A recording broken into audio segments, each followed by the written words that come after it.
Halo teman-teman yang berbahagia, berjumpa kembali dengan saya Dr. Andri dari Rumah Sakit EMC Alam Sutera Tangerang.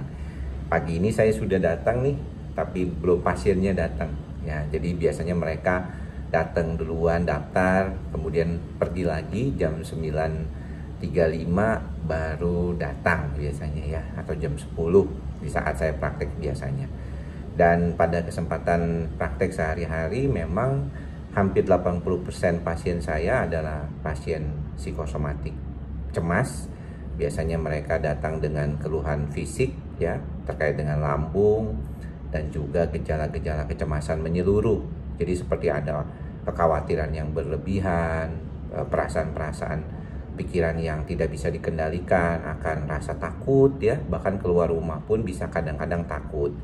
Yang paling penting sebenarnya kalau ada beberapa orang yang merasakan hal seperti ini, memang disarankan sebaiknya melakukan upaya untuk memperbaiki ya sistem saraf pusat ini dulu.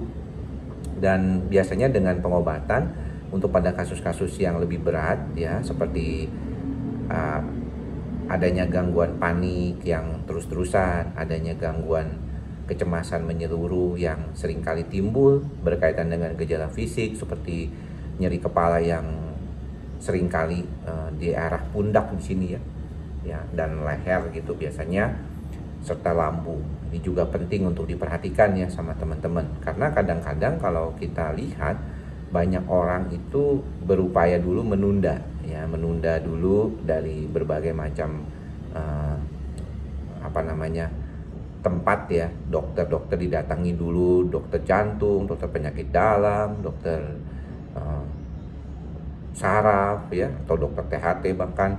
Dan ini biasanya bukan malah membuat perbaikan, kadang-kadang malah lama gitu prosesnya, karena dia nggak percaya kalau misalnya dikatakan oleh dokter-dokter tersebut tidak ada masalah, dia keliling lagi cari dokter yang lain, dan ini tentunya tidak disarankan.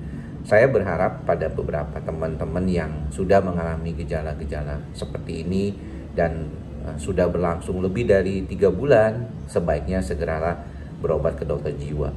Karena pada dasarnya orang yang mengalami kecemasan itu dia tidak terus-menerus.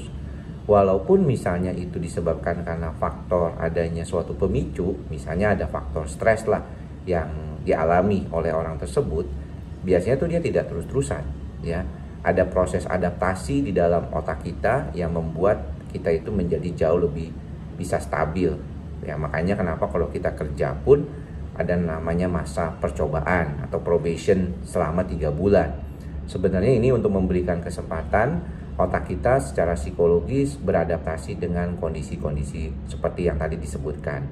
Beberapa kasus yang paling sering ditemukan di praktek dokter jiwa memang banyak berkaitan dengan masalah depresi juga. Depresi biasanya dikaitkan dengan gejala-gejala putus asa, hilang harapan, atau tidak ada lagi niat mau melakukan sesuatu, dan merasakan kesenangannya itu sudah tidak ada lagi dia bisa nikmati.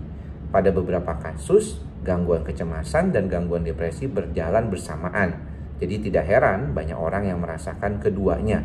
Nah, bagaimana taunya? Tentunya teman-teman harus berkonsultasi dulu ke dokter jiwa untuk mendapatkan suatu diagnosis yang tepat. Karena diagnosis yang tepat inilah nanti yang akan menentukan proses terapi ke depannya. Banyak di antara kita mencoba menterapi diri sendiri, tidak masalah di 1 bulan pertama, tetapi kalau tidak mampu sebaiknya Anda melakukannya di profesional di bidang kesehatan jiwa. Kalau mau terapi sendiri, teman-teman boleh lihat video-video saya, terapi cemas tanpa obat dan ikhlas, sabar dan sadar sebagai salah satu playlist yang saya buat khusus. Juga berpikir positif sebagai suatu serial video untuk melatih belajar berpikir positif.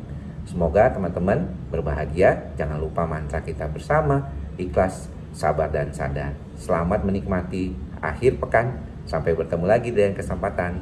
Semoga semua makhluk berbahagia. Salam sehat jiwa. Bye-bye.